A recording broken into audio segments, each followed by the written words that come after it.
Hey, beautiful people, it's Tochi. I'm a speaker of life, and welcome to Snatching Our Crowns. This is a curated space dedicated to women, all over the world, to snatch our lives back and become the healthiest and fullest versions of ourselves together. And in today's video, we are talking about I didn't think motivational or life-giving content for Black women and women of color was that necessary until this happened. This happened, meaning what I'm about to disclose to you all now.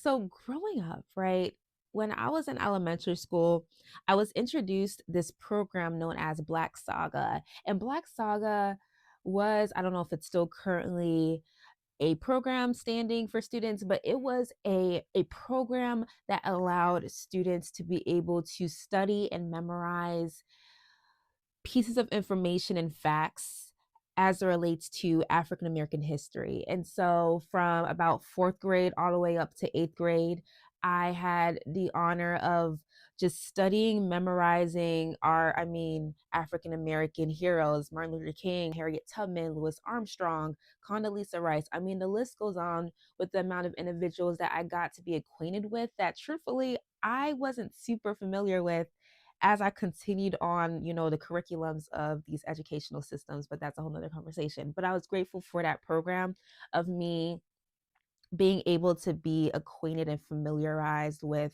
African American history and what has led the United States to be where it is today.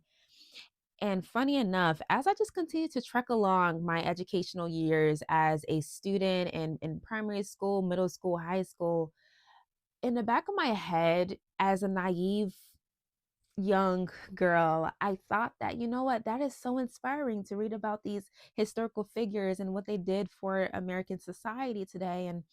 And maybe like the world is just a much better place than how it used to be. And it wasn't until a couple years ago where I stepped foot into one of my very first jobs in a professional setting, and I was bright-eyed and bushy-tailed and just excited about just this new season.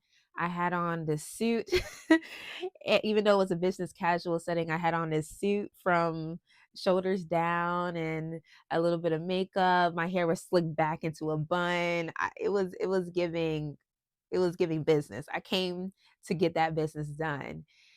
And, I'm a first generation Nigerian American. And so I don't have that many people in my family in these types of spaces. So, there is that grace of like, you know what, I'm not familiar of like what to wear. Like, what is business casual if you're Nigerian, girl?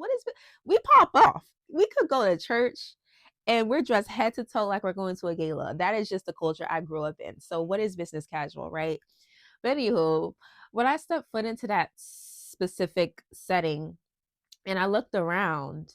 I really looked around and it really hit me like a ton of bricks that, you know what, I'm the only Black person in this room.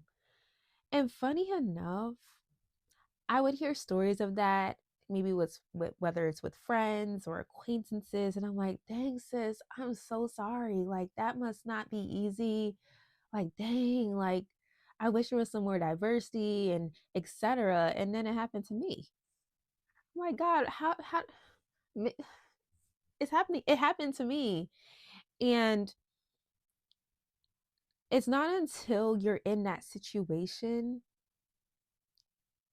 until you have to carry what comes with being the only person that looks like you or one of the few.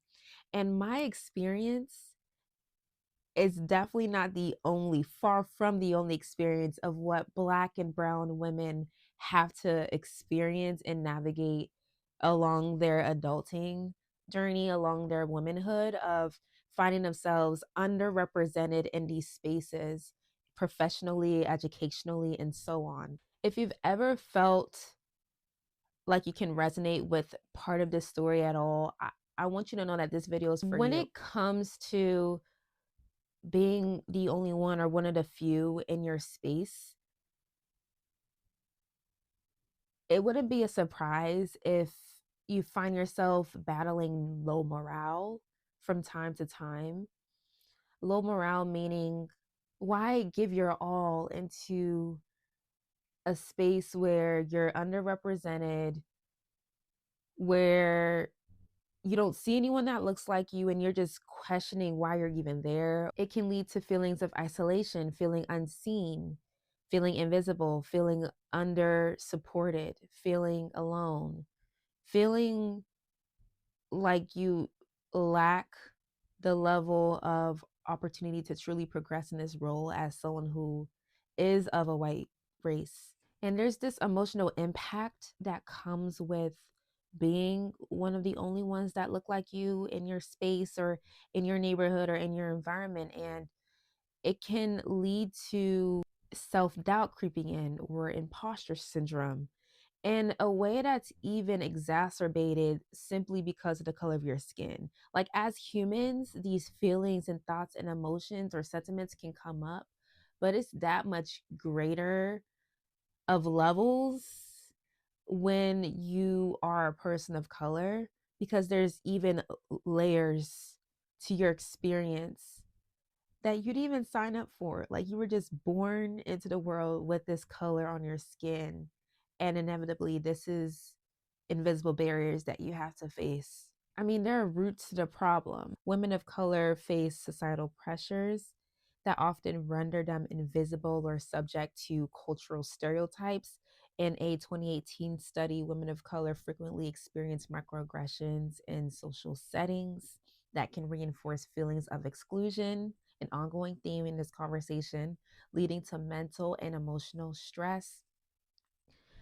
I mean, the list goes on. Must I continue? From a social media representation standpoint to global economic disparities, beauty standards. I mean, what we're even seeing on television from an entertainment Hollywood standpoint. There's lack of representation, there's microaggressions, there's societal barriers that are fighting to push women down and limit them from truly thriving in these environments. And this can ultimately affect one's morale, affect one's perception of what their capabilities are, of what their dreams can be, of what their career could look like in these types of spaces. And the weight of it can have women, Black women, brown women, feel unworthy to even be in the space, feel highly anxious, feel uneasy. And this brings me to why motivational empowerment, encouragement content is not just, it's critical. It is imperative because these weights that Black and brown women carry are at times invisible, and you don't even see it materialize until it's in the form of, God forbid, like a chronic health disease, where that stress has then accumulated into a health problem or a health condition.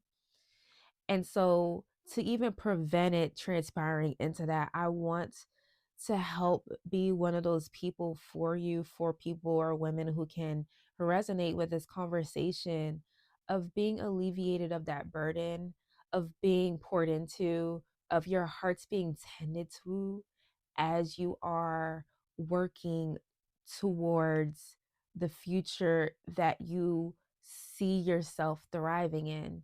We as Black and brown women don't just need advice, that practical advice of, what do I need to do tactically to succeed in these spaces as career women, but also we need that encouragement. We need that motivation. We need that life given onto our souls and spirits as we keep persevering and being resilient. This is a side to the coin that can get overlooked sometimes, and I want to be one of those people that fill in those gaps for women. And so this brings me to snatching our crowns.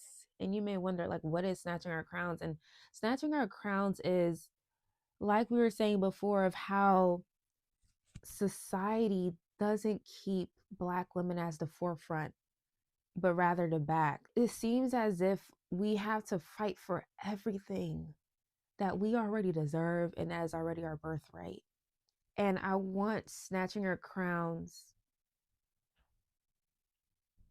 to be us snatching our crowns, to be us snatching our joy, to be us snatching our peace, snatching our success, snatching our life back, such that we don't feel like it's in the jeopardy of society and how society limits us, but it can be in our own hands where we can be the authors, the owners of how we navigate our lives and not allow society to then condition us into believing that we have to give in to however they perceive us, to give in to however they choose to box us, when we can take that much more ownership into the lives that we've been blessed to have and curate in a way that allows us to live a life to the full.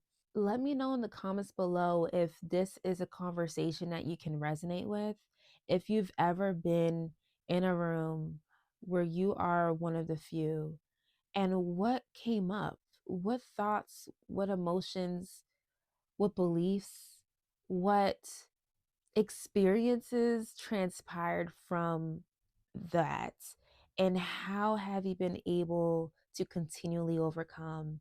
And I'm wondering if one of those factors is having community, because I want this to be one of those spaces of community for you to come here and be refueled and re-empowered to pursue all that God has called you to in this world that tries to shrink you, tries to undermine your abilities and capabilities and brilliance, and such that you have a support system that is holding you up as you continue to soar in life. So I really hope that this video encourages you in any way, that you are not the only one, that you are not alone, and you can be a part of this growing community where we are uplifting you, where we're speaking life into you, and we are encouraging you that even in the face of defeat, opposition, of pain that comes with that, that we can find our healing together, that we can find our